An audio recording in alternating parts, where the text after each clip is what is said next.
Oh. So the question is that she has seen Rinpoche with Lama Zopa Rinpoche in India, and to please tell you more about the relationship that you have with Zopa Rinpoche. Where did you see me with Lama Zopa Rinpoche? Dharamsala, long time ago. 15 years. Okay, okay. I see. Okay, okay. Oh, he was a great teacher. He was a wonderful human being. Um, so we don't realize when the person is with us physically, but when the person is gone, then we really realize how precious this person was, because he lived his life totally for the others, you know. And this is something very hard to find. He sort of totally neglected his own welfare, his health, and always there 24/7 for the others. So this is something really unique about, you know. It's not, uh, it's something very hard to find. And also lived his life very, very simple, very down to earth, or like a very, very, like totally simple, you know, like no sort of, how should I say, luxury. Everything was so simple and so, uh, maybe he didn't have, almost as if he has no belongings, you know, only his book and his prayer objects. So this is something really um, very hard to find.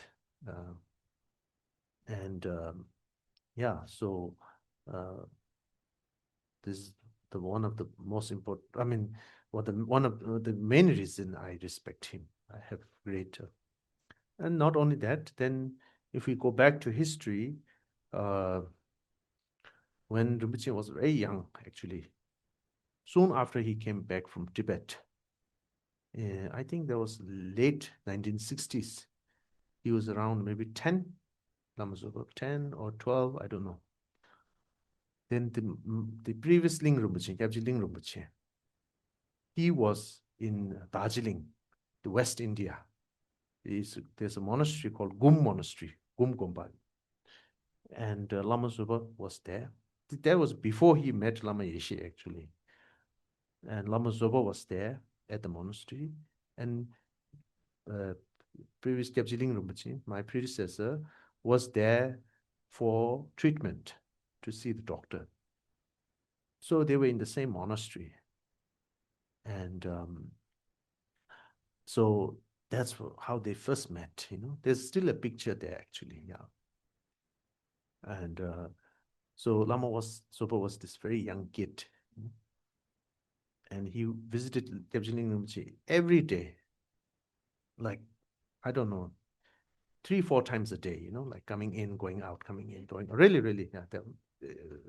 So it was like a very, this relation started very naturally, not only like teacher and guru, like guru and disciple, but friendship, closeness, and they used to go out for walk every day, every evening, like that, you know.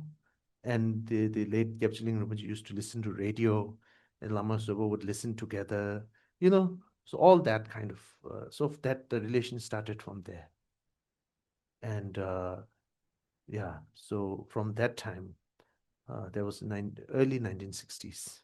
So then after that, Rinpoche was sent to Baksa Monastery, where all the Jebun Kanden was studying, where he met Lama Yeshe. And then, yeah, of course. So this is how it started. And then, of course, afterwards, Rinpoche uh, took many teachings from late Ling Rinpoche.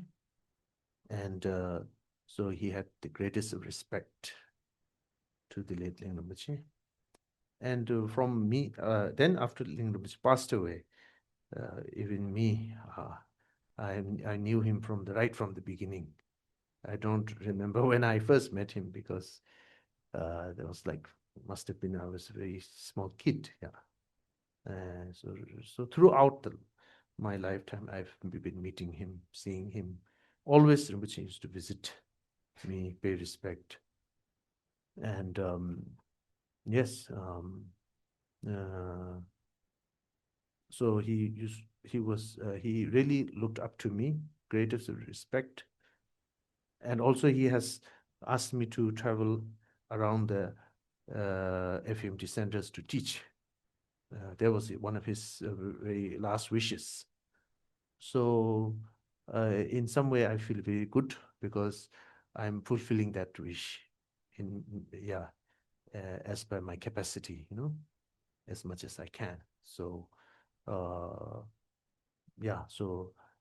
even maybe he's not physically there with us, but he's watching us from somewhere, and he must be so happy to see this because that was his wish. So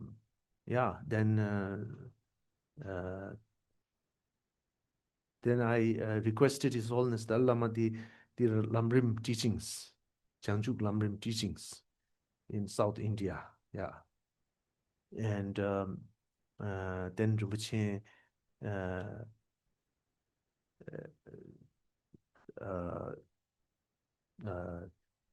made a big financial support for the expenses. Yeah, that was very very helpful. Yeah, because that teaching went for 4 years. His Holiness the Lam taught in Sera, Devon, Kanden, Tashilumpu. Every year, His Holiness teach about 2 weeks, 3 weeks, maybe total. I think maybe almost 2 months. His Holiness taught. So that was really a big, which his contribution was very very meaningful, and yeah, and like that, yeah. So then I met Rinpoche quite a few times before he passed away. He passed away somewhere around April, right? Yeah. So I met him March. Came to Dharamsala. I met him. Soon before that, I met him December. Pre to that, I met him, I don't know, for 3 times I met him by every month, And the last time was in Dharamsala, because His Holiness Dalai Lama was giving the black dark Hiruka initiation. Rinpoche came to receive that, and I also was there, and I met him. And we had a long chat, like 1 hour. He came to see me. I also went to see him. So I had the chance to see him twice. And so like that. And then in April, I was in Switzerland, and I was on my way to Austria. And I think it was on the 13th of April or something, that I received a call from Venerable Roger saying that Rinpoche stopped breathing. So I said, "What? Stop breathing?" I couldn't understand, And then after like 15 minutes, he said, "Rinpoche is no longer there anymore." So that was very, very painful, very difficult. And I almost had the feeling of like I was angry at Rinpoche, like, why did you do that? Like I cannot say angry, but like it was such a shocking, there was a bit of feeling like that at that time, Then maybe I thought, oh, it must be a very meaningful, must be a very big teaching he gave. Maybe that was the right time. That, because lamas take rebirth to benefit people. And, they know when to go, when to come. So he took the right decision. And so most important is that may all his wishes come true. And may he come back in a very healthy, someone who can benefit people, not only reincarnate.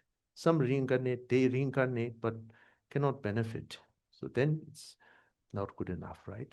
So someone, a young boy who can fill in the shoes of the late Lama Zopa Rinpoche and continue to benefit countless sentient beings. This is very important.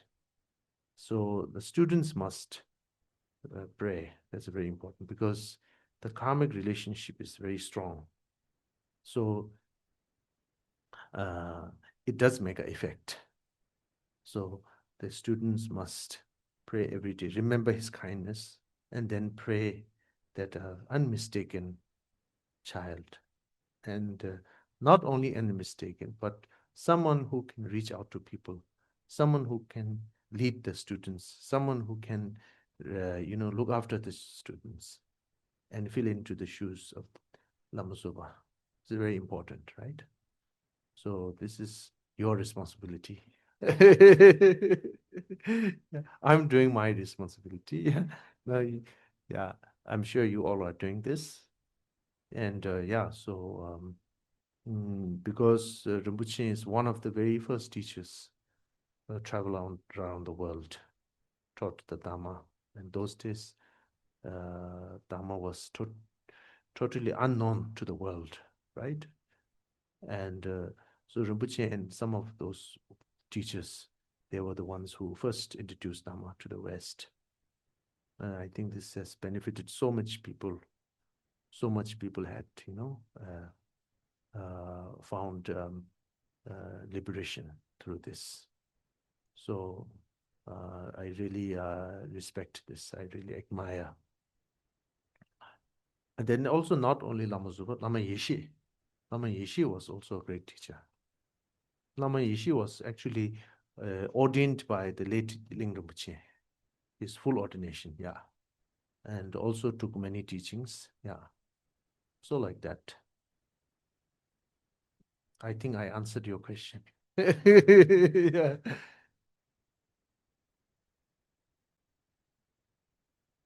Sorry?